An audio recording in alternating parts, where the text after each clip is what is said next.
बिस्मिल्लाहिर्रहमानिर्रहीम। अस्सलाम वालेकुम नाजरीन, आप देख रहे हैं आज तक न्यूज़ और मैं हूं समी। इससे पहले आप इस कहानी की 57 इकसार सुन चुके हैं और अब किस नंबर 58 मुलाहिजा फरमाएं। कौन हो तुम लोग? समीना ने अपनी अंदरूनी कैफियत पर काबू पाने की कोशिश करते हुए कहा। तूर खान ने ठीक ही कहा था, उसमें से एक आदमी ने जवाब दिया। तुम तो वाकई क्यामत हो, क्यामत। और तुम शायद ये नहीं जानते कि जब क्यामत टूट पड़ती है तो कुछ बाकी नहीं बचता। समीना ने कहा, ऐसी क्यामत को तो हम हंसी खुशी से कबूल कर लेंगे। पिस्तौल वाले ने 2 कदम और आगे बढ़ते हुए कहा। उसकी मुस्कुराहट में कुछ और कराहत सी आ गई थी। दूर रहो हमसे, इस मर्तबा ज़ैनब ने चीखते हुए कहा। उसके चेहरे पर भी खौफ के तासरात नुमाया थे। तुम लोग इस इलाके के तो नहीं लगते। कौन हो तुम लोग? कहाँ से आए हो? और तूर खान से तुम्हारा क्या ताल्लुक है? हम भी इसी जमीन के रहने वाले हैं और तूर खान हमारा दोस्त है। उसी शख्स ने जवाब दिया, हम तूर खान से अपनी दोस्ती का हक अदा करने आए हैं। ये क़यामत तो तूर खान की गोद में जाएगी और तुम पर हमारा हक है। तुम शायद ये नहीं जानते कि हमारा ताल्लुक मलक फरीद खान से है और ये इलाका भी उसी का है। तुम लोगों की भलाई इसी में है कि चोरों की तरह आए हो, उसी तरह वापस चले जाओ, वरना मलक फरीद तुम्हारे पूरे कबीले को मलिया मेट कर देगा। मलक फरीद खान? पिस्तौल वाले ने कहका लगाया। फरीद खान के तो फरिश्तों को भी पता नहीं चलेगा कि तुम्हें जमीन निगल गई या आसमान ने उचक लिया। हम तुम्हें ऐसी जगह ले जाकर रखेंगे जहां फरीद खान का पूरा कबीला भी तुम लोगों का सुराग नहीं लगा सकेगा। और तुम दोनों के लिए बेहतर यही है कि खामोशी से हमारे साथ चल पड़ो, वरना हम दूसरा तरीका इख्तियार करेंगे। वो दोनों उनके बिल्कुल सामने आ गए। पिस्तौल वाले ने होलिस्टर से पिस्तौल निकाल लिया और दूसरे आदमी ने भी कंधे से राइफल उतार ली थी। समीना के मुंह से बेइख्तियार गहरा सांस निकल गया। ये इत्तफाक था कि आज वो अपनी राइफल लेकर नहीं आई थी। हालांकि वो जब भी ज़ैनब के साथ बस्ती से बाहर निकली, राइफल उसके कंधे पर जरूर होती थी, लेकिन आज उसने राइफल को फालतू बोझ समझकर मकान पर ही छोड़ दिया था। उसके सामने खड़े हुए दोनों आदमी मुसल्ला थे और उनके इरादे भी खतरनाक थे, लेकिन समीना भी आसानी से हथियार डालने वाली नहीं थी। मादी में वो कई बार इससे भी ज्यादा खतरनाक सूरत-ए-हाल का सामना कर चुकी थी। इसने मौत की आंखों में झांकना सीख लिया था, लेकिन वो जानती थी कि इस किस्म की सूरत-ए-हाल में जोश से काम बिगड़ जाता है। ऐसे मौके पर तो होश और ठंडे दिमाग से काम लेने की जरूरत होती है, और इस वक्त भी समीना ने जोश की बजाय होश से काम लेने का फैसला किया। उसने ज़ैनब की तरफ देखते हुए आंख से मखसूस इशारा किया और पिस्तौल वाले की तरफ देखते हुए बोली, ठीक है, हम तुम्हारे साथ चलने को तैयार हैं, लेकिन तुम हमें हाथ नहीं लगाओगे।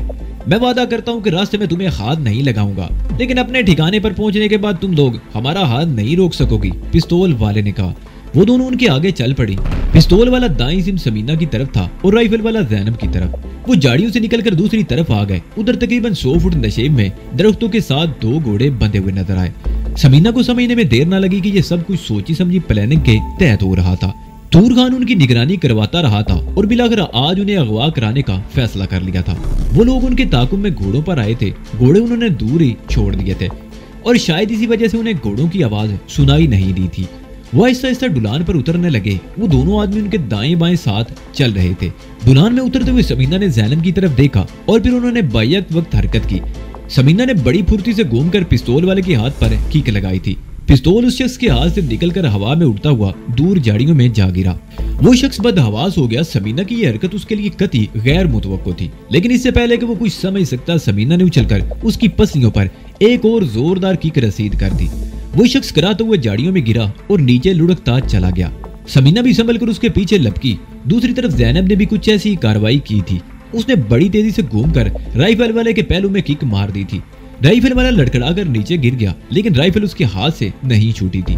ज़ैनब ने उस पर छलांग लगा दी और उसकी राइफल पर गिरफ्त जमा दी। दोनों में राइफल के लिए कशमकश होने लगी। ज़ैनब नाजुक सी लड़की होने के बावजूद बड़ी ताकतवर साबित हो रही थी। उसने दोनों हाथ राइफल पर जमा रखे थे और राइफल छीनने की कोशिश करते हुए अपने हरीफ को भी ज़ेर करने की कोशिश कर रही थी। उस शख्स के दाएं हाथ की उंगली किसी तरह ट्राइगर पर पहुंच गई। उसने ट्राइगर दबा दिया। फिजा तड़तड़ाहट की आवाज से गूंज उठी। राइफल की नाल ऊपर की तरफ थी। गोलियां फिजा को चीरती हुई ऊपर निकल गई। ज़ैनब फायरिंग की आवाज से कतई खौफजदा नहीं हुई। उसने अपने हरीफ के दाएं बाजू पर दांत गाड़ दिए। वो शख्स बिलबिला उठा। राइफल से उसका हाथ हट गया। ज़ैनब ने भी अपना सीधा हाथ राइफल से हटा लिया और अपनी घेर वाली कमीज के नीचे हाथ डालकर एक खंजर निकाल लिया। उसने खंजर वाला हाथ बुलंद करके उस शख्स के सीने पर वार करना चाहा, मगर उस शख्स ने बड़ी फुर्ती से उसका हाथ पकड़ लिया। बड़ी अजीब सी सूरत-ए-हाल थी। उन दोनों का एक एक हाथ राइफल पर था और दूसरा हाथ खंजर पर। अब खंजर के लिए कशमकश हो रही थी और फिर अचानक उस शख्स ने पूरी कुव्वत से लूट लगाई और ज़ैनब के सीने पर सवार हो गया। उसके चेहरे पर बड़ी दरिंदगी थी। उसने राइफल छोड़ दी, एक हाथ से ज़ैनब का कंधा दबाए रखा और दूसरे हाथ से खंजर नीचे लाने की कोशिश कर रहा था। ज़ैनब ने एक हाथ से उसका खंजर वाला हाथ पकड़ रखा था। उसने राइफल छोड़ दी और दूसरा हाथ भी खंजर वाले हाथ की कलाई पर जमा दिया। ज़ैनब पूरी कुव्वत से अपने हरीफ का खंजर वाला हाथ रोके हुए थी। कुव्वत आजमाइश उसका चेहरा सुर्ख था। वो अच्छी तरह जानती थी कि अगर उसके हाथों की गिरफ्त जरा भी ढीली हुई तो खंजर उसके सीने में पेवस्त हो जाएगा। ज़ैनब ने लेटे लेटे अपनी एक टांग समेट ली और उस शख्स की टांगों के बीच में घुटने से ठोकर लगाई। वो शख्स गिरा उठा, लेकिन खंजर पर उसकी गिरफ्त में कोई फर्क नहीं आया। ज़ैनब ने घुटने से उसी जगह एक और ज़रब लगाई। ये ज़रब पहले से ज्यादा जोरदार थी। वो शख्स बिलबिला उठा, उसके आज़ाद ढीले पड़ गए। ज़ैनब ने बड़ी फुर्ती से उस शख्स को अपने ऊपर से पलट दिया और उससे भी ज्यादा फुर्ती का मुजाहरा करते हुए उठकर खड़ी हो गई। तकलीफ के बावजूद उस शख्स ने एक बार फिर खंजर से ज़ैनब पर हमला करने की कोशिश की थी, मगर ज़ैनब ने बड़ी तेजी से एक तरफ छलांग लगा दी और चंद फुट दूर पड़ी हुई राइफल उठा ली। उस वक्त ज़ैनब के चेहरे पर भी बेपनाह दरिंदगी थी। राइफल उठाते उसने एक ब्रेस्ट मार दिया। फिजा एक बार फिर फायरिंग की आवाज से गूंज उठी। इस मर्तबा फायरिंग की आवाज में उस शख्स की चीख की आवाज भी शामिल थी। उस शख्स के दाएं घुटने पर सिर्फ एक गोली लगी थी। उसके घुटने की हड्डी टूट गई और वो चीखता हुआ पत्थरों पर लौट रहा था। ज़ैनब चाहती तो ये थी कि उसका जिस्म गोलियों से छिलनी कर दे, लेकिन उसने बड़ी मुश्किल से अपने आप पर काबू पाया। फायरिंग के साथ चीख की आवाज समीना ने भी सुनी थी। वो दौड़ते दौड़ते एकदम रुक गई। उसने अपने हरीफ की तरफ देखा जो ढलान पर लुढ़कता हुआ तकरीबन 20 गज दूर जा चुका था। फिर उसने पीछे मुड़कर देखा। ज़ैनब राइफल लिए खड़ी नजर आई, लेकिन वो आदमी नजर नहीं आ रहा था। समीना दौड़ती हुई ज़ैनब के पास पहुंच गई। वो शख्स अपनी टांग पकड़े तड़प रहा था। खून से उसके कपड़े और आसपास के पत्थर तर हो रहे थे। ज़ैनब ने उस पर राइफल तान रखी थी और चीख चीख कर पश्तो में कुछ कह रही थी। ज़ैनब, समीना ने उसके करीब पहुंचकर कहा, इसे मारना नहीं, जिंदा बस्ती में ले चलो ताकि ये अपनी जबान से दूसरों को बता सके कि ये लोग किसके कहने पर क्या करने आए थे। ठीक है, मैं इसे घसीटती हुई बस्ती तक ले जाऊंगी और फिर वहां सबके सामने इसका जिस्म गोलियों से छीलनी कर दूंगी, ज़ैनब ने कहा। दफातन घोड़े की टापों की आवाज सुनकर वो दोनों चौंक गई। समीना ने घूमकर उस तरफ देखा और फिर उसके मुंह से बेइख्तियार जोरदार कहका निकल गया, क्योंकि दूसरा आदमी घोड़े पर बैठकर फरार हो गया था। वो दोनों सुरमा उन्हें अगवा करने आए थे, मगर लेने के देने पड़ गए। एक अपनी जान बचाकर भाग गया था और दूसरा जख्मी होकर उनका कैदी बन गया था। समीना ने पौधों में से खंजर और पिस्तौल भी तलाश कर लिया और फिर नशेब में जाकर उस शख्स का घोड़ा ले आई। उनके खच्चर वहां से तकरीबन 200 गज दूर थे। समीना का ख्याल था कि जख्मी कैदी को घोड़े पर बिठा दिया जाए और वो उनके साथ पैदल चलते हुए नदी तक आए, लेकिन ज़ैनब इस पर आमादा नहीं थी। वो जख्मी कैदी को ठोकरें और राइफल के बट मारती हुई नदी तक लाई थी। घुटने की हड्डी टूट जाने की वजह से उसकी टांग बेजान होकर लटक गई थी और वो बड़ी मुश्किल से घिसट घिसट कर वहां तक पहुंचा था। ज़ैनब तो उसे बस्ती तक किसी तरह ले जाना चाहती थी, लेकिन समीना ने उस शख्स को सहारा देकर एक खच्चर पर बिठा दिया और खुद उसके घोड़े पर सवार हो गई। वो अब तक खच्चर की सवारी करती आई थी और अब घोड़े पर सवार होते हुए उसे कोई खौफ नहीं महसूस हुआ। ज़ैनब दूसरे खच्चर पर बैठ गई। उसने जख्मी आदमी को राइफल की जद पर ले रखा था और इस तरह वो कैदी जख्मी को लेकर बस्ती की तरफ रवाना हो गई। वो बस्ती से तकरीबन 1 मील दूर थी कि शारिक, मेहराब खान, बादित और 2 आदमी खच्चरों पर सवार बस्ती की तरफ से आते हुए दिखाई दिए। उन सब के पास राइफलें थी। समीना वगैरह को देखकर वो रुके। क्या हुआ? कुछ देर पहले फायरिंग की आवाज सुनाई दी थी। और ये कौन है? शारिक ने पहले समीना, ज़ैनब और फिर उस शख्स की तरफ देखते हुए पूछा। ये तूर खान का साथी है, समीना ने बताया। इसके साथ एक और आदमी भी था। ये दोनों तूर खान के कहने पर हमें असले के जोर पर अगवा करने आए थे। एक भाग गया और दूसरा तुम लोगों के सामने है। तूर खान कहाँ है? मैं उसे जिंदा नहीं छोड़ूंगी, ज़ैनब चीखी। वो तो सुबह ही से कहीं गया हुआ है, लेकिन अब मैं सूरत-ए-हाल को समझ रहा हूँ, शारिक ने कहा। मुझे यकीन है कि अब वो वापस नहीं आएगा, लेकिन बहरहाल आज दोपहर को गुल रहमान यहाँ पहुँचने वाला है। इसे बस्ती में ले चलो। इसे बस्ती में ले जाने की जरूरत नहीं, मेहराब खान ने कंधे पर लटकी हुई राइफल उतारते हुए कहा। अगर कोई हमारी औरतों की तरफ बुरी नजर से देखता है तो हम उसे जिंदा नहीं छोड़ते। नहीं मेहराब खान, शारिक ने उसे रोक दिया। बात सिर्फ औरतों की नहीं, मुझे शुबह है कि तूर खान हमारे खिलाफ कोई और साजिश भी कर रहा है। अगर ऐसी कोई बात हुई तो इस शख्स की गवाही हमारे लिए मुफीद साबित होगी, इसलिए इसे गुल रहमान के आने तक जिंदा रखना जरूरी है। बात मेहराब खान की समझ में आ गई। उसने राइफल दोबारा कंधे पर लटकाई, ताहम वो गुस्से से गालियां बकता रहा। वो लोग बस्ती में पहुंच गए। जख्मी शख्स का नाम बासिम गुल था। उसे घोड़े से उतारकर कमरे के फर्श पर फेंक दिया गया। खून ज्यादा बह जाने की वजह से उसका रंग बिल्कुल सफेद था और वो तकलीफ की शिद्दत से करा रहा था। समीना ने ज़ैनब के मकान में आते ही कपड़े बदल लिए। ज़ैनब की माँ भी गुस्से में थी और वो चीख चीख कर तूर खान को बुरा भला कह रही थी। तकरीबन 2 घंटे बाद गुल रहमान भी पहुंच गया। उसके साथ 2 आदमी और थे। उसे जब सूरत-ए-हाल का पता चला तो वो एकदम बिफर गया। वो जख्मी बासिम गुल से पूछगछ करने लगा। उसकी बातों से पता चला कि कोई साजिश नहीं थी। तूर खान सिर्फ इन लड़कियों को उठाना चाहता था। वो बहुत बेचैन है। वो बता रहा था, उसने कहा था कि जब से उसने समीना को देखा है उसकी रातों की नींदें उड़ी हुई हैं। 2 दिन पहले वो हमारे पास आया था और समीना को उठाने का मंसूबा बनाया था। उसने कहा था कि समीना और ज़ैनब आजकल खच्चरों की सवारी करते हुए बस्ती से मीलों दूर निकल जाती हैं। अगर हम इन दोनों को उठा लाएं तो वो ज़ैनब को हमारे हवाले कर देगा। लेकिन ये लड़कियां तो हमारी तवक्को से ज्यादा खतरनाक निकली। तूर खान कहाँ है? गुल रहमान ने पूछा। हमारी बस्ती में, बासिम गुल ने जवाब दिया। हम खाना बदोश हैं। यहाँ से तकरीबन 15 मील दूर उस पहाड़ी के पीछे हमने पड़ाव डाल रखा है। तूर खान ने कहा था कि यहाँ में कोई नहीं पहचानता। यूं भी 1-2 रोज बाद हम डेरा उठाने वाले थे। हमारा भी यही ख्याल था कि हम यहाँ से चले जाएंगे तो कोई हमारा कुछ नहीं बिगाड़ सकेगा। तूर खान ने तुम्हें कोई और लालच भी दिया होगा? गुल रहमान ने पूछा। उसने हमें 2 बोरी आटा लेकर दिया था, बासिम गुल ने जवाब दिया। गुल रहमान उठकर खड़ा हो गया। उसका चेहरा गुस्से से सुर्ख हो रहा था। उसने अपने साथ आने वाले 2 आदमियों को इशारा किया। वो बासिम गुल को घसीटते हुए बस्ती से बाहर ले गए। तकरीबन आधे घंटे बाद गोलियों की आवाज पहाड़ों में गूंज उठी।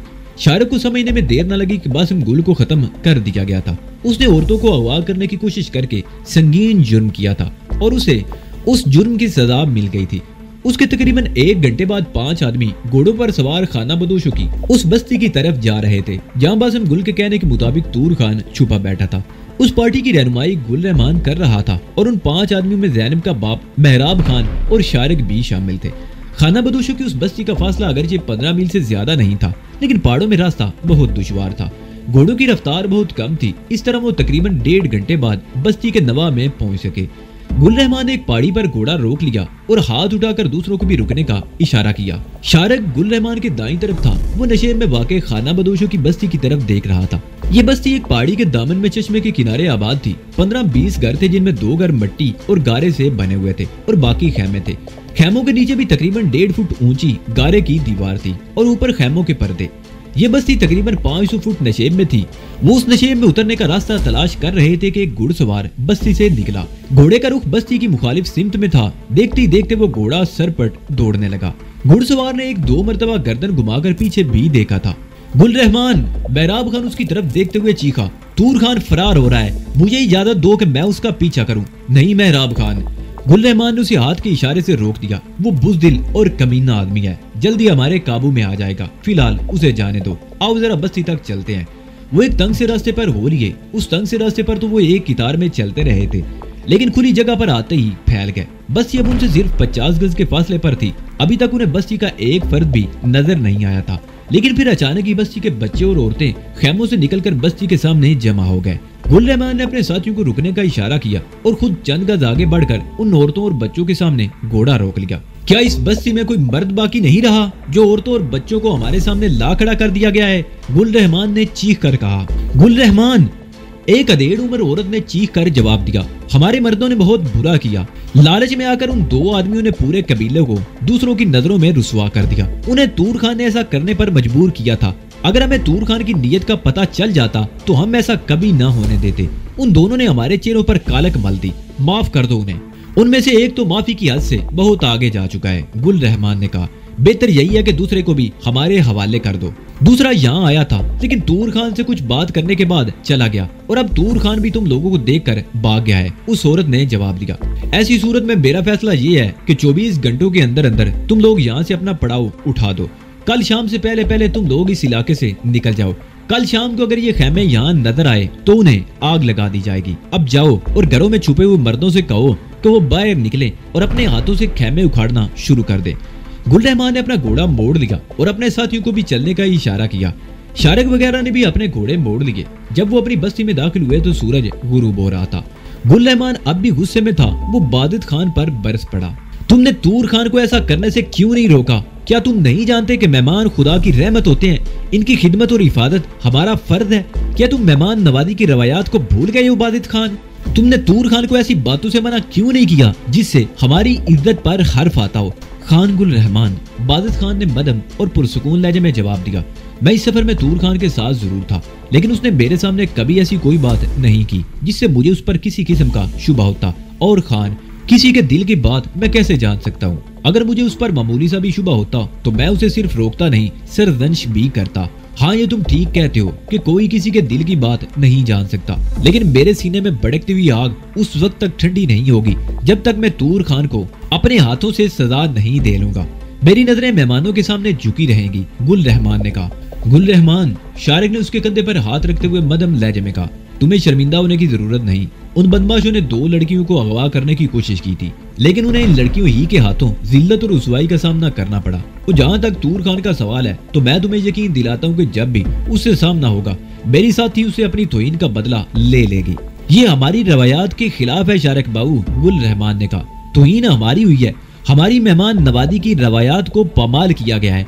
उस बदमाश ने हमारी पेशानी पर धब्बा लगा दिया है और ये धब्बा उसके खून ही से साफ होगा। शारिक खामोश रहा। वो मजीद कुछ कहकर गुल रहमान के गुस्से को भड़काना नहीं चाहता था, क्योंकि इस तरह मजीद बात बिगड़ सकती थी। वो इन कबाइलों की फितरत को समझ चुका था कि जब तक अपनी तौहीन का बदला नहीं ले लेते, चैन से नहीं बैठते और मेहमानों की इज्जत और जानो माल बचाने के लिए तो ये लोग अपनी जान तक कुर्बान कर देते हैं। तकरीबन आधे घंटे बाद गुल रहमान पुरसुकून हो सका। मौका मुनासिब समझते हुए शारिक ने दूसरी बात शुरू कर दी। सरहद के उसके पार कोई इतला मिली या नहीं, उसने पूछा। सरहद के उस पार हालात कुछ बेहतर हो गए हैं, गुल रहमान ने जवाब दिया। मलिक फरीद खान की तरफ से कल किसी भी वक्त सिग्नल मिल सकता है। हमें बहरहाल तैयार रहना है। सिग्नल मिलते ही हम यहाँ से निकल जाएंगे। आजकल सरहद पर भी कुछ निगरानी सख्त कर दी गई है। मुहाजिरीन को सरहद पर आने से रोकना अगरचे बहुत मुश्किल है, लेकिन मलेशिया की पार्टियां गश्त करती रहती हैं, इसलिए हमें ज्यादा मोहतात रहने की जरूरत होगी। सरहद की निगरानी भी दरअसल हम जैसे लोगों के लिए की जा रही है। पाकिस्तान में जिस तरह असला और हीरोइन आम हो गया है, उससे हुकूमत पाकिस्तान भी परेशान है। पाकिस्तानी हुकूमत पर आलमी दबाव बढ़ रहा है कि असला और खास तौर पर हीरोइन की स्मगलिंग को रोका जाए। तुम जानते हो कि पाकिस्तान के कबायली इलाकों में भी पोस्त काश्त होता है, जिससे अफयून, चरस, मार्फियन और हीरोइन तैयार होती है। हुकूमत पाकिस्तान न सिर्फ पोस्त की फसलें तबाह कर रही है, बल्कि हीरोइन तैयार करने वाली फैक्ट्रियों को भी तबाह किया जा रहा है। हीरोइन की एक बड़ी मिकदार अफगानिस्तान ही से स्मगल होकर आती है, इसलिए मुश्किलात होने के बावजूद सरहद की निगरानी भी सख्त कर दी गई है। इसलिए सरहद पार करते हुए हमें मोहतात रहने की जरूरत है। अभी अभी मेरे दिल में एक और ख्याल आया है, शारिक ने कहा। तूर खान हमसे बागी हो गया है, वो कुछ और लोगों को भी अपने साथ मिला सकता है। वो हमारे प्रोग्राम से वाकिफ है। क्या ये मुमकिन नहीं कि वो सरहद पर मलेशिया की गश्ती पार्टियों को हमारे बारे में आगाह कर दे?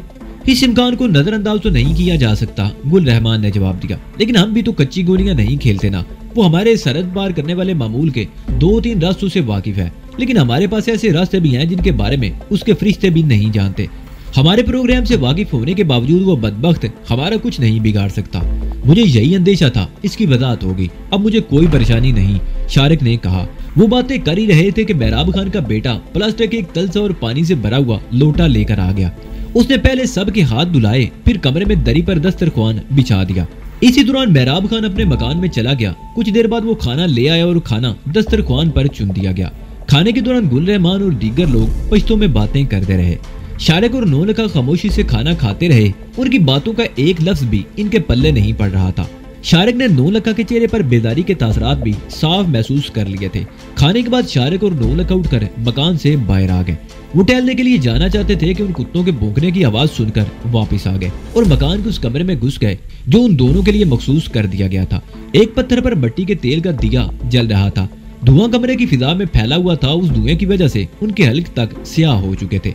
वो थूकते भी तो उनके हल्क से कालक ही निकलती। शारिक बाबू नौलखा अपने बिस्तर पर बैठे हुए बोला, ये हम लोग कहाँ आकर फंस गए हैं। अजीब लोग हैं ये। यहाँ से तो वापसी का रास्ता भी नहीं है। वापसी का रास्ता तो वाकई नहीं, शारिक ने गहरा सांस लेते हुए कहा। लेकिन मैं ये सोच रहा हूँ कि अगर कल रात तक मलिक फरीद खान की तरफ से आगे बढ़ने का सिग्नल ना मिला तो मैं गुल रहमान से बात करूंगा कि हमारी वापसी का बंदोबस्त कर दिया जाए। बात करनी पड़ेगी, नौलखा ने सारी लाते हुए कहा। यहाँ पड़े पड़े तो हमें जंग लग जाएगा। मुझे तो लाहौर बड़ा याद आ रहा है शारिक बाबू। लक्ष्मी चौक और बाटी गेट की रौनक मेरी नजरों के सामने घूम रही है। इस वक्त तो वहाँ शाम जवान होगी और हम यहाँ बैठे मिट्टी के तेल की कालक से अपनी आंतें भी काली कर रहे हैं। ये तो बर्दाश्त करना ही पड़ेगा, शारिक ने मुस्कुराते हुए कहा। वैसे क्या तुम्हारा नजरिया बदल गया है? कैसा नजरिया? नौलखे ने उसे घूरा। 2-3 दिन पहले तुम समीना से कह रहे थे कि यहाँ हर तरफ कुदरत का हुस्न बिखरा हुआ है और दिल चाहता है कि सारी जिंदगी यहीं रहकर गुजारी जाए, शारिक ने कहा। वो नजरिया तो अपनी जगह पर है शारिक बाबू, मगर यहाँ कुछ करने को तो हो, नौलखे ने कहा। दिन के वक्त तो सब कुछ बहुत अच्छा लगता है, लेकिन शाम का अंधेरा फैलते ही वहशत होने लगती है। अब देखो ना, ये काला धुआं। वो अपनी बात पूरी नहीं कर सका था। उस काले धुएं की वजह से उसको खांसी का दौरा पड़ गया था। ये बारी खोल दे यार शारक बाबू, उसने खांसते हुए बमुश्किल कहा। कमरे में ताजा हवा आए और ये धुआं बाहर निकले। शारक ने उठकर खिड़की खोल दी। ताजा हवा का झोंका अंदर आया और कुछ देर बाद कमरे की फिजा किसी हद तक साफ हो गई, मगर नौलखा वक्फे से खांसता रहा। सुबह नाश्ते के बाद शारक और नौलखा टहलते हुए बस्ती से कुछ दूर आकर शहतूत के एक दरख्त के नीचे बैठ गए। कुछ देर बाद समीना भी पहुंच गई। उस वक्त उसने कबायली लिबास पहन रखा था और ये लिबास उसे ज़ैनब ने दिया था। क्या प्रोग्राम है भाई, जिंदगी भर यहीं पड़े रहना है क्या? समीना ने उनके सामने एक पत्थर पर बैठते हुए कहा। आज शाम को मैं गुल रहमान से बात करूंगा। अगर हालात मुवाफिक नहीं है तो ये मिशन मुलतवी कर दिया जाए और हमारी वापसी का बंदोबस्त कर दिया जाए। कुछ अरसे बाद जब हालात मुवाफिक होंगे तो इस मिशन पर अमल किया जाएगा, शारक ने कहा। हाँ, बात तो करनी पड़ेगी, समीना बोली। यहाँ बेकार बैठे बैठे तो अब उकताहट सी होने लगी है। मैं तो जिंदगी से बेजार हो गया हूँ, समीना बीबी, नौलखे ने कहा। और इस बस्ती के बारे में जानते हो ये क्या है? समीना बोली। एक छोटी सी बस्ती है और यहाँ क्या हो सकता है? शारक ने कहा। ये छोटी सी बस्ती दरअसल दोनों मुल्कों की सरहद पर मलिक फरीद की गैर कानूनी सरगर्मियों का बहुत बड़ा मरकज है, समीना ने कहा और चंद लम्हों की खामोशी के बाद बोली। इस बस्ती के कच्चे मकानों के नीचे बहुत वसी और अरीज तय खाने हैं जहाँ अफगानिस्तान से आने वाला माल, हीरोइन और असला स्टोर किया जाता है और फिर ये माल थोड़ा थोड़ा करके आगे पहुंचा दिया जाता है। तुम्हें कैसे मालूम हुआ? शारक ने उसे घूरा। महराब खान की बेटी ज़ैनब ने बताया था। समीना चंद लम्हों को खामोश हुई, फिर बोली। मलिक फरीद खान सरहद के दोनों तरफ आबाद कबाइल का सरदार है। वो इन इलाकों का बेताज बादशाह है। रूसियों के खिलाफ जंग में उसने अफगान मुजाहिदीन की मदद तो की थी और अब उसका मुआवजा वसूल कर रहा है। वो एक बार फिर खामोश हुई और चंद लम्हों बाद इन्हें मलिक फरीद खान के बारे में बताने लगी। समीना बीबी, बात यह है कि जब तक आदमी के ऊपर तक ताल्लुकात ना हो, इस किस्म के गैर कानूनी कामों में कामयाब नहीं हो सकता। यहाँ मलिक फरीद है तो लाहौर में हाजी अब्दुल्ला है। हाजी को तो तुमने देख ही लिया है। दुनिया के एक किनारे से दूसरे किनारे तक उसके ताल्लुकात हैं। अपने आप को बहुत बड़ा फनकार समझते हैं, लेकिन हकीकत ये है कि हम तो छोटी मछलियां हैं। छोटी? हम तो शतरंज के मोरे हैं जो दूसरों के इशारों पर चलते हैं। अगर हम पुलिस के मामूली से इंस्पेक्टर को रिश्वत देकर अपने काबू में कर लेते हैं तो समझते हैं कि हमने बहुत तीर मार लिया है, लेकिन फिर भी यकीन से नहीं कह सकते कि वो पुलिस इंस्पेक्टर हमारे काबू में है। ऊपर से आर्डर आने पर वही पुलिस इंस्पेक्टर हमारे हाथों में हथकड़ियां डाल सकता है। हाजी अब्दुल्ला को ही देख लो। ये मलिक फरीद खान है जिसके बारे में नए नए इंकशाफात हो रहे हैं। ये बजाय मुनशियात स्मगलर है, लेकिन अपने अंदर हुकूमत का तख्ता उलट देने की कुव्वत रखते हैं। इन लोगों के पास इतनी दौलत है कि अपनी हुकूमत का 10 साल तक का बजट चला सकते हैं। कोलंबिया वालों की बात तो तुमने अखबारों में ही पढ़ी होगी। वहाँ के मुनशियात के स्मगलर तो अपने खिलाफ फैसला देने वाले जजों को भी अदालतों में गोली से उड़ा देते हैं। कोलंबिया की हुकूमत मकरूज है, उसका कारोबार भी कर्जों पर चल रहा है और एक तजजिया ये है कि वो आइंदा 50 बरस तक भी कर्जे नहीं उतार सकते, बल्कि उन कर्जों में कई गुना इजाफा हो सकता है। उसके बरक्स उस मुल्क के मुनशियात के स्मगलरों के पास बड़ी दौलत है। उन्होंने तो अपनी हुकूमत को ये पेशकश भी की है कि अगर वो उन्हें मुनशियात के आजादाना कारोबार करने की इजाजत दे दे तो वो न सिर्फ चंद रोज में हुकूमत के तमाम कर्जे चुका देंगे, बल्कि हुकूमत को आइंदा 10 साल के बजट की परेशानियों से भी निजात दिला देंगे। नौलखा भाई, समीना ने उसे घूरा। मेरा ख्याल है कि खुली फिजा और ताज़ा हवा तुम्हारे लिए मुफीद साबित हो रही है। तुम्हारा दिमाग रोशन हो रहा है और तुम ऐसी बातें करने लगे हो जो आम आदमी नहीं कर सकता। ये बातें आम आदमियों के करने की भी नहीं है, समीना बीबी, नौलखे ने कहा। नौलखा कुछ कह नहीं चाहता था, लेकिन बात करते करते रुक गया। उसकी नजरें उस पहाड़ी रास्ते पर मरकूज थी जो खाना बदोशों की बस्ती की तरफ से आता था। समीना और शारक भी उस तरफ देखने लगे। वो 3 औरतें थी जो एक घोड़े के साथ साथ पैदल आ रही थी। घोड़े पर एक आदमी बैठा हुआ था, लेकिन उसके हाथ पुश्त पर बंधे हुए थे। एक औरत ने घोड़े की लगाम थाम रखी थी और 2 उसके साथ साथ चल रही थी। शारक वगैरह हैरत से उनकी तरफ देख रहे थे। जब वो कदरे करीब पहुंचे तो शारक ने उस औरत को पहचान लिया जिसने घोड़े की लगाम थाम रखी थी। ये खाना बदोश कबीले की वही औरत थी जिसने कल कबीले की बस्ती के सामने गुल रहमान से बात की थी। घोड़े पर बैठे हुए आदमी ने अपना सर झुका रखा था, लेकिन जब वो मजीद करीब पहुंचे तो समीना एक झटके से उठकर खड़ी होगी। ये तो वही है, इसके मुंह से बेइख्तियार निकला। वही कौन? शारक बोला। वो भी उठकर खड़ा हो गया था। बासम गुल का साथी जिसने कल रात मुझे और ज़ैनब को अगवा करने की कोशिश की थी, समीना ने कहा। इसी दौरान बस्ती वालों को भी पता चल गया था। महराब खान और दूसरे लोग घरों से निकलकर बाहर आ गए थे। उनके पीछे गुल रहमान भी था। वो खाना बदोश औरतें उनके सामने पहुंचकर रुक गई। शारक वगैरह भी वहां आ गए। गुल रहमान दूसरे लोगों को इधर उधर हटाता हुआ आगे आ गया। खाना बदोश औरत ने घोड़े पर बैठे हुए शख्स को खींचकर घोड़े से गिरा दिया। उस शख्स के हाथ पुश्त पर बंधे हुए थे। वो नीचे गिरते हुए अपना बचाव नहीं कर सका था। उसे गिरने से अच्छी खासी चोट लगी थी और उसके मुंह से हल्की सी चीख निकल गई थी। खान गुल रहमान, वही खाना बदोश औरत गुल रहमान के सामने आते हुए बोली। ہم تمہارے مجرم کو لے آئے ہیں، اسے ہم نے قبیلے سے خارج کر دیا ہے، اب اس کا ہم سے کوئی تعلق نہیں رہا، اس نے جو حرکت کی تھی اسے ہم کسی کو منہ دکھانے کے قابل نہیں رہے، اس سے تم جو کچھ بھی سلوک کرو گے ہمیں کوئی اعتراض نہیں ہوگا، لیکن خدا را ہمیں اس علاقے سے بے دخل مت کرو، ہم ملک فرید خان کے وفادار ہیں اور تم جانتے ہو کہ ہم نے ہمیشہ اس کے مفاد کو پیش نظر رکھا ہے۔ تم نے میری زبان بند کر دی ہے درمینا بی بی، گل رحمان نے اس عورت کے خاموش ہونے پر کہا۔ میں جانتا ہوں کہ تم لوگ ملک فرید خان کے وفادار ہو اور کبھی اس کے مفاد کے خلاف کام نہیں کیا، اس نے ایک بہت بڑا جرم کیا تھا اور اس جرم کی سزا اسے ضرور ملے گی، تم لوگ چونکہ بے قصور ہو اور اسے میرے سامنے پیش کر کے تم لوگوں نے بڑے خان سے اپنی وفاداری کا ثبوت دے دیا ہے، اس لیے میں اپنا کل والا فیصلہ واپس لیتا ہوں۔ اس نے خاموش ہو کر دونوں آدمیوں کو اشارہ کیا کہ قیدی کو وہاں سے لے جائیں، پھر مہراب خان کی طرف دیکھتے ہوئے بولا، مہراب خان مہمانوں کو گھر میں لے جاؤ اور ان کی خاطر تواضع کا بندوبست کرو۔ مہراب خان ان تینوں خانہ بدوش عورتوں کو اپنے ساتھ گھر لے گیا، سمینہ بھی ان کے ساتھ تھی، وہ چونکہ قبائلی لباس پہنے ہوئے تھی اس لیے زرمینہ وغیرہ اسے بھی قبائلی ہی سمجھ رہی تھی۔ وہ لڑکیاں کہاں ہیں؟ میں ان سے ملنا چاہتی ہوں، زرمینہ نے زینب کی ماں کی طرف دیکھتے ہوئے کہا۔ زینب کی ماں نے سمینہ اور زینب کی طرف اشارہ کر دیا۔ زرمینہ نے باری باری ان دونوں کو گلے لگا کر پیار کیا، پھر اپنی ایک ساتھی سے ایک پوٹلی لے کر کھولی، اس میں 2 خوبصورت کڑائی والی شالیں تھی، ایک شال اس نے سمینہ کے سر پر ڈال دی اور دوسری زینب کے سر پر، اور ان دونوں کو ایک بار پھر گلے سے لگا کر پیار کیا۔ دوسری عورتوں نے بھی سمینہ اور زینب کو گلے لگا کر پیار کیا تھا۔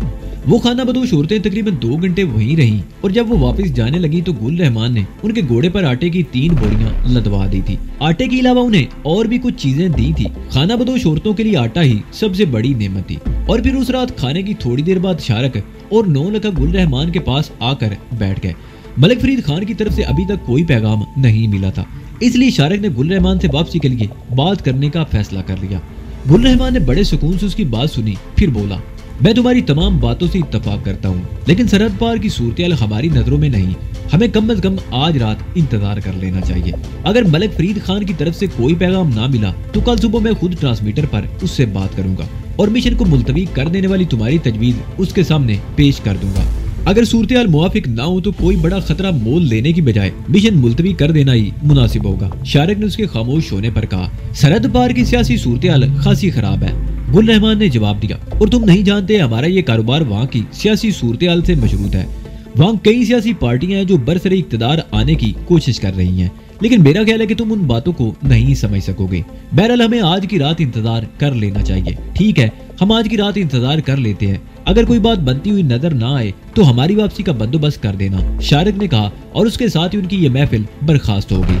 اس وقت رات کے تقریباً 10 بجے تھے۔ 9 لکھا کمرے میں اپنے بستر پر بیٹھا کھانس رہا تھا کہ آنگن میں قدموں کی آواز سنائی دی۔ اس کے 2 سیکنڈ بعد ہی مہراب خان اندر داخل ہوا۔ تم کو خان بلاتا ہے، اس نے شارک کی طرف دیکھتے ہوئے کہا۔ شارک کمرے سے نکل کر مہراب خان کے ساتھ اس کمرے میں آ گیا جہاں گل رحمان بیٹھا ہوا تھا۔ 2 آدمی اور بھی تھے، گل رحمان کے سامنے ٹرانسمیٹر رکھا ہوا تھا۔ شارک جیسے ہی کمرے میں داخل ہوا، رحمان اس کی طرف دیکھ کر مسکرا دیا۔ بیکاری ختم ہوگی، اب ایکشن کا وقت آ گیا ہے شارک بھائی، گل رحمان بولا۔ گڈ، شارک بھی مسکرا دیا۔ ہمیں کس وقت روانہ ہونا ہے؟ 1 گھنٹے بعد، گل رحمان نے جواب دیا۔ ٹھیک 11 بجے ہم یہاں سے روانہ ہو جائیں گے، تم لوگ اپنی تیاری کر لو۔ ہم تو تیار ہی بیٹھے ہیں، کپڑے جو بکھرے ہوئے ہیں انہیں بیگ میں سمیٹنا ہے اور چل پڑنا ہے، شارک نے جواب دیا۔ ٹھیک ہے، تم لوگ تیاری کرو، اسی دوران میرے آدمی بھی تیار ہو جائیں گے، گل رحمان نے کہا۔ شارک اپنے کمرے میں آ گیا، اس نے 9 لکھے کو بتایا تو وہ بھی ایک جھٹکے سے اٹھ کر کھڑا ہو گیا۔ سمینہ کو بھی اطلاع بھجوا دی گئی اور پھر ٹھیک 11 بجے وہ لوگ بستی سے رخصت ہو رہے تھے۔ ان کی تعداد 6 تھی، 3 تو شارک وغیرہ تھے اور گل رحمان کے ساتھ 2 آدمی تھے، باجد خان اور نجیب اللہ۔ شارک، سمینہ اور 9 لکھا خچروں پر سوار تھے، جبکہ گل رحمان اور اس کے ساتھیوں کے پاس گھوڑے تھے۔ گل رحمان نے شارک کو بتایا تھا کہ سرحد پار کرنے سے پہلے انہیں بھی گھوڑے مل جائیں گے۔ یہ قافلہ بستی سے نکل کر بلند پہاڑیوں کی طرف چلتا رہا۔ ان کے بائیں طرف تقریباً 6 میل کے فاصلے پر علی مینگل قصبہ تھا اور سرحد وہاں سے 6 میل آگے تھی۔ 6-7 میل کا فاصلہ طے کرنے کے بعد وہ درختوں کے ایک جھنڈ کے قریب رک گئے۔ درختوں کے اس جھنڈ کے دوسری طرف شاید کوئی مکان تھا جہاں سے مدھم سی روشنی نظر آ رہی تھی۔ گل رحمان نے پشتو زبان میں باجد خان سے کچھ کہا اور باجد خان گھوڑے سے اتر کر پیدل ہی درختوں کے نیچے جھنڈ میں سے ہوتا ہوا مکان کی طرف چلنے لگا۔ باجد خان کی واپسی تقریباً 10 منٹ بعد ہوئی تھی۔ اس کے ساتھ 2 آدمی اور تھے جنہوں نے 3 گھوڑوں کی لگامیں تھام رکھی تھی۔ انہوں نے قریب پہنچ کر گل رحمان کو سلام کیا۔ اب تک کی کیا رپورٹ ہے بیگم؟ گل رحمان نے پوچھا۔ سب ٹھیک ہے خان، اس شخص نے جواب دیا۔ سمندر خان پوائنٹ پر موجود ہے، ताज़ा तरीन सूरत-ए-हाल वही बता सकता है, लेकिन मेरा ख्याल है कि आप लोग ज्यादा देर ना करें। ठीक है, हम लोग रवाना हो रहे हैं, गुल रहमान ने कहा। वो तीनों घोड़े शारक, समीना और नौलखा को दे दिए गए और उसके तकरीबन 10 मिनट बाद वो लोग वहां से रवाना हो गए। तकरीबन 2 मील का फासला तय करने के बाद वो एक तंग सी दरार में दाखिल हो गए। ये दरार आगे जाकर एक सुरंग में बदल गई थी। गुल रहमान सबसे आगे था और उसके पीछे शारक। गुल रहमान ने टार्च रोशन कर ली थी। टार्चें हालांकि दूसरों के पास भी थी, मगर किसी और ने टार्च नहीं जलाई थी। सुरंग में एक टार्च की रोशनी उन सबको रास्ता दिखाने के लिए काफी थी और यूं भी शायद घोड़े उस रास्ते से अच्छी तरह वाकिफ थे।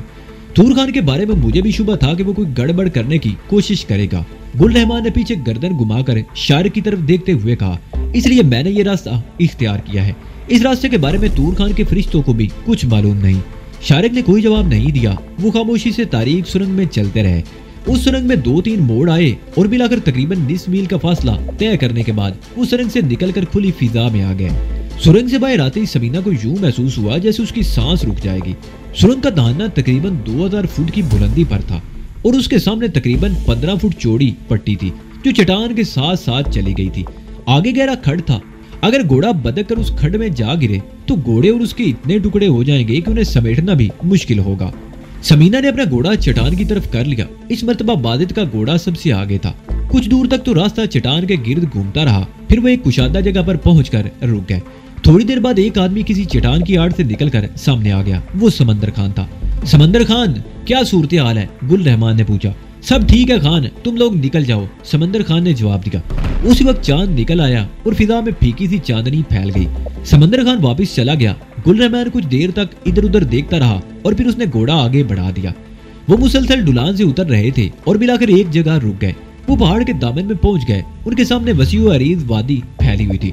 तकरीबन 100 गज आगे वो छोटी सी चट्टान देख रहे हो? गुल रहमान ने शारक को मुखातिब करते हुए सामने इशारा किया। वो सरहद है। उस चट्टान के दूसरी तरफ अफगान इलाका शुरू हो जाता है। उस चट्टान से दूसरी तरफ हमें बड़ी तेज रफ्तारी से घोड़े दौड़ाने होंगे ताकि हम कम से कम वक्त में सरहद से ज्यादा दूर निकल जाएं। वो लोग चंद मिनट वहां खड़े रहे। फिर गुल रहमान ने इशारा किया और उन सब लोगों ने घोड़ों को एड़ी लगा दी। घोड़े तेजी से दौड़ते हुए सरहदी चट्टान से आगे निकल गए। टापों की आवाज से फिजा गूंजने लगी। समीना का घोड़ा बादित खान के घोड़े के साथ दौड़ रहा था। अब तक उस घोड़े पर सवारी करते हुए उसे कोई दुश्वारी पेश नहीं आई, लेकिन फिर अचानक ही घोड़ा बिदक गया। घोड़े के बिदकने की वजह भी उसकी समझ में आ गई थी, क्योंकि बेड़ियों के गोल ने अचानक ही उन पर हमला कर दिया था।